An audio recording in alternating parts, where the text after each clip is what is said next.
ମୁଁ ବାଣୀ। ଚାଲନ୍ତୁ ମୋ ସହିତ ଆଉ ଗୋଟେ ଅନୁଭବ ସେୟାର କରିବି। ମୁଁ ସେଇଦିନ ଟ୍ରାଭେଲ୍ କରୁଥିଲି ଟ୍ରେନ୍ରେ। ମୋର ଟ୍ରେନ୍ 2.5 ଘଣ୍ଟା ଲେଟ୍ ଥିଲା। ମୁଁ ରାଉରକେଲାରୁ ହାଓଡ଼ା ଯାଉଥିଲି। 12:45ରେ ମୁଁ ଟ୍ରେନ୍ରେ ବୋର୍ଡ଼ କଲି। ମୋର ବର୍ଥ ଥିଲା ଲୋୟର। ମୁଁ ଯେତେବେଳେ ଚଢ଼ିକି ଦେଖିଲି ସମସ୍ତେ ଶୋଇପଡ଼ିଥିଲେ। ମୁଁ ୱିଣ୍ଡୋ ସିଟ୍ରେ ଯାଇକି ବସିଲି। ଟିକେ ଭାବିଲି ସମୟ ରେଷ୍ଟ ନେଇକି ତାପରେ ମୁଁ ଶୋଇବାର ବନ୍ଦୋବସ୍ତ କରିବି। ମୋ ଆଖିଟା ପଡ଼ିଲା ମୋର ଠିକ୍ ସାମ୍ନାରେ ୱିଣ୍ଡୋରେ ବସିଥିବା ଜଣେ ଭଦ୍ର ବ୍ୟକ୍ତିଙ୍କ ଉପରେ। ମୁଁ ତାଙ୍କ ଆଡ଼କୁ ଅନେଇଲା ବେଳକୁ ସେ ବି ମୋ ଆଡ଼କୁ ଅନେଇକି କହିଲେ ହ୍ୟାଲୋ। ମୁଁ କହିଲି ହ୍ୟାଲୋ ସାର୍, ବସନ୍ତୁ ବସନ୍ତୁ। ଏତିକି କହିକି ଆମର ଜର୍ଣ୍ଣିଟା ଷ୍ଟାର୍ଟ ହେଲା। କିଛି ସମୟ ବିତିଲା ପରେ ମୁଁ ଭାବିଲି କି ଏବେ ଶୋଇବା। ଆଉ ମୋର ଯେଉଁ ବର୍ଥଟା ଥିଲା ଆଜ୍ଞା, ସେଇଟା ଏକଦମ ଟଏଲେଟ୍କୁ ଲାଗିକି ସେଇ ବର୍ଥଟା ଥିଲା, ଯେଉଁଥିରେ କି ପୁରା କେହି ଯଦି ଚଢ଼ିବେ ବା ଓହ୍ଲେଇବେ ସେଇଟା ପରିଷ୍କାର ମୋ ଝରକା ସିଟ୍ରୁ ଦେଖାଯାଉଥିଲା। ସେ କହିଲେ, ମୁଁ ବି ତାଙ୍କୁ ଉତ୍ତର ଦେଲି। ତାପରେ ମୁଁ ଶୋଇବା ବ୍ୟବସ୍ଥା କଲି। କିନ୍ତୁ ନିଦ ଆସୁନଥାଏ, ସେଥିପାଇଁ ଭାବିଲି ନ ଶୋଇକି ଟିକେ ସମୟ ମୁଁ ବସେ। ଏତିକି ସମୟ ଭିତରେ ସେ ହସିକି ମୋତେ ପଚାରିଲେ, କେବେ ଚଳନ୍ତା ଟ୍ରେନ୍ରେ ଆପଣ ଚଢ଼ିଛନ୍ତି ବା ଓହ୍ଲେଇଛନ୍ତି? ମୁଁ କହିଲି ନା, ମୋର ଏଇଭଳିଆ କୌଣସି ଏକ୍ସପିରିଏନ୍ସ ନାହିଁ। ସେ କହିଲେ, ମୋତେ କିନ୍ତୁ ବହୁତ ଭଲ ଲାଗେ ଚଢ଼ିବା ଓହ୍ଲେଇବା। ମୁଁ ସବୁବେଳେ ଚଳନ୍ତା ଟ୍ରେନ୍ରେ ହିଁ କରେ। ମୋତେ ଟିକେ ଅଡ଼ୁଆ ଲାଗିଲା, କିନ୍ତୁ ଏତେ କିଏ କଥା ମୁଣ୍ଡକୁ ନିଅନ୍ତି ଆଜ୍ଞା। ରାତି ପାହିଲେ ମୋ ହାଓଡ଼ା ଷ୍ଟେସନ ଆସିଲେ ମୁଁ ଓହ୍ଲେଇଯିବି। ବସ୍ ଖାଲି ଟିକେ ଇଗ୍ନୋର କରିକି ଚଳେଇ ଦେବା କଥା। ମୁଁ ହସିକି ମୁଁ କହିଲି ବେଶ ଭଲ ତ ତାହେଲେ। ମନେ ମନେ ଭାବିଲି ଭଲ ଗୋଟେ ପାଗଳ ଟାଇପ୍ର ଲୋକ ଜୁଟିଛନ୍ତି। ମନେ ମନେ କହିକି ହସିକି ବସି ପଡ଼ିଲି। ପୁଣି କିଛି ସମୟ ବିତିଲା ପରେ ଗୋଟେ ଛୋଟ ଷ୍ଟେସନଟେ ଆସିଲା। ଅନ୍ଧାରୁଆ ହେଇଥାଏ। ମୋତେ କହିଲେ ଆପଣ ଓହ୍ଲେଇବେ? ମୁଁ କହିଲି କି ନା, ମୁଁ ଓହ୍ଲେଇବିନି। ସେ କହିଲେ ମୁଁ ଯାଉଛି ଟିକେ ପାଣି ଫାଣି ଦେଖିକି ଆସେ। ସେ ଯେତେବେଳେ ଓହ୍ଲେଇକି ଗୋଟେ ଛୋଟ ଦୋକାନ ଆଡ଼କୁ ଚାଲିଲେ, ମୁଁ ତାଙ୍କୁ ବେଶ ଭଲ ଭାବରେ ଦେଖିଲି। ସେ ଓହ୍ଲେଇକି ଗଲେ। ଫେରିବା ପୂର୍ବରୁ ହିଁ ଟ୍ରେନ୍ ଛାଡ଼ିଦେଲା। ତ ସିଏ ଚଢ଼ି ନଥିଲେ। ମୁଁ ଅନେଇକି ଦେଖୁଛି ସାଇଡ଼୍ ସିନେରୀ। ଇତିମଧ୍ୟରେ ସିଏ ହଠାତ୍ ପଶି ଆସିଲେ। ମୁଁ କହିଲି ଆପଣ କେତେବେଳେ ଚଢ଼ିଲେ? ମୁଁ ତ ଦେଖିବାକୁ ପାଇଲିନି। କହିଲେ ଏଇ ତ ଜଷ୍ଟ ଚଢ଼ିଲେ। ମୁଁ ବୁଝିପାରିଲିନି ତାଙ୍କ କଥାର ଇଙ୍ଗିତ କ'ଣ ଥିଲା। ଏଇ ତ ମାନେ ଟ୍ରେନ୍ ତ ବହୁତ ସମୟ ହେଲାଣି ଛାଡ଼ିଦେଲାଣି। କହିଲେ ହଁ ହଁ, ମୁଁ ଚଳନ୍ତା ଟ୍ରେନ୍ରେ ହିଁ ଚଢ଼େ। ମୁଁ କହିଲି ପୁଣି ଫାଜିଲ୍ ଆନ୍ସର। ମୁଁ କଥାକୁ ନ ବଢ଼େଇ ଚୁପ୍ କରିକି ରହିଲି। ପୁଣି କିଛି ସମୟ ବିତିଗଲା। ଆଉ ଗୋଟେ ଷ୍ଟେସନ ଆସିଲା। କହିଲେ ଚା ପିଇବା? ମୁଁ କହିଲି ହଁ, ଚା ପିଇଲେ ମନ୍ଦ ହେବନି, ଚାଲନ୍ତୁ।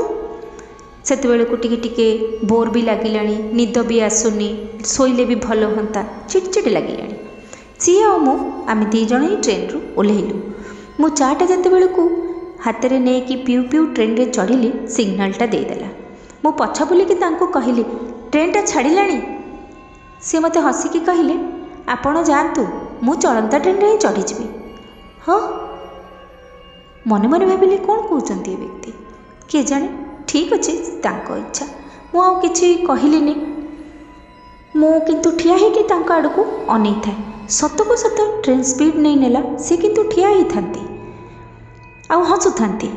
ତାପରେ ମୋତେ ବାଏ ବାଏ କଲେ। ଟ୍ରେନ୍ ଛାଡ଼ିଦେଲା।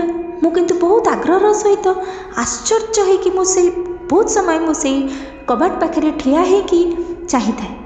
ତାପରେ ଭାବିଲି କିଏ ଜାଣେ, କଥାଟା ଅଦ୍ଭୁତ ଭଳିଆ ଟିକେ ଲାଗିଲା। ତାପରେ ମୁଁ ମୋ ସିଟ୍କୁ ପଳେଇ ଆସିଲି। ଆସିଲା ଭିତରେ କିଛି ସମୟ ପରେ ସେ ଏଣ୍ଟ୍ରି କଲେ, ବସିଲେ। ମୁଁ ତାଙ୍କୁ ପଚାରିଲି ଟ୍ରେନ୍ ଛାଡ଼ି ଦେଇଥିଲା, ଆପଣ ଚଢ଼ିଗଲେ କେମିତି? କି ଆଶ୍ଚର୍ଯ୍ୟ କଥା। ସିଏ ମୋତେ କହିଲେ କାହିଁକି, ମୁଁ ତ ଆପଣଙ୍କୁ କହିଥିଲି ମୁଁ ଚଳନ୍ତା ଟ୍ରେନ୍ରେ ଚଢ଼େ ଆଉ ଓହ୍ଲାଏ। କାହିଁକି, ଆପଣ କ'ଣ ଭାବୁଥିଲେ ମୁଁ ମଜା କରୁଛି? ମୁଁ କହିଲି ନା ନା, ମୁଁ ମଜା କରୁନାହାନ୍ତି ବୋଲି ଭାବିନି, କିନ୍ତୁ ସତରେ ମୁଁ କଥାଟାକୁ ସତ ବୋଲି ବି ଭାବିନଥିଲି। ଆପଣ ତାହେଲେ ଏସବୁ ଟ୍ରିକ୍ସ ଶିଖିଲେ କେମିତି? ମୋ ମନ ଭିତରେ ସେ ଯାଏଁ ବି କୌଣସି କୌତୂହଳ ସେମିତି କିଛି ଲାଗୁନଥିଲା। କହିଲେ କି ଥରେ ମୋର ଟ୍ରେନ୍ ଆକ୍ସିଡେଣ୍ଟ ହେଇଥିଲା। ମୁଁ ରେଲୱେ ଟ୍ରାକ୍ ଭିତରେ ପଡ଼ିଯାଇଥିଲି। ସେଇ ଦିନରୁ ହିଁ ମୁଁ ଶିଖିଯାଇଛି କେମିତି ଚଳନ୍ତା ଟ୍ରେନ୍ରେ ଚଢ଼ିବା ओह्लैवा निज इच्छा अनुसार मु गति करे आउ कहा कथा अनुसार मु मानेनी कि शुणेनी। मु चुप होइकी रहिली। उत्तरटा बड़ अबागिया धरण आउ अलगा सुर से कहले। तांको मुह आड़ को जो अनेली तांको आखिटा सेते बेले जुलजुल होइकी जलुथाए आउ तांकर फेसियल एक्सप्रेशनटा भी गोटे अन्य प्रकार रही जाए। मु टिके स्तब्ध होइकी तांको आड़ को अनै रहिली। कहली कौन डरीगले? मु कहली अद्भुत लगिला उत्तरटा। ना मु डरिनी। सी सेते बेलू गोटे अकाट हस हसवा आरंभ कले।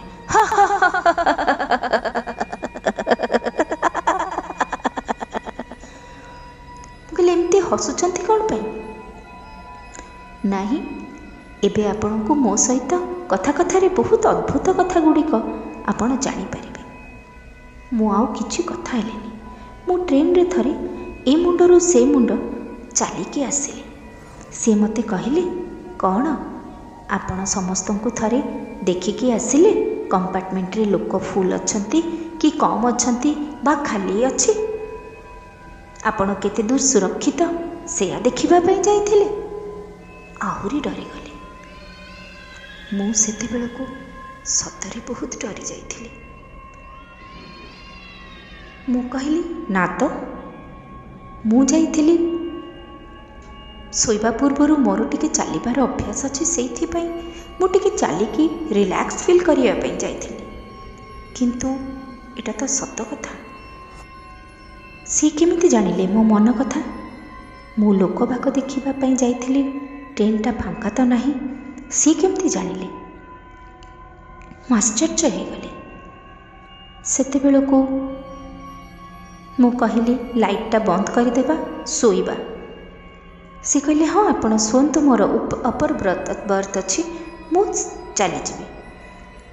मु सेते बेलको लाइटटा लिभेइबा पई जाइकी भी मध्य मु लाइटटा लिभेइलिनी।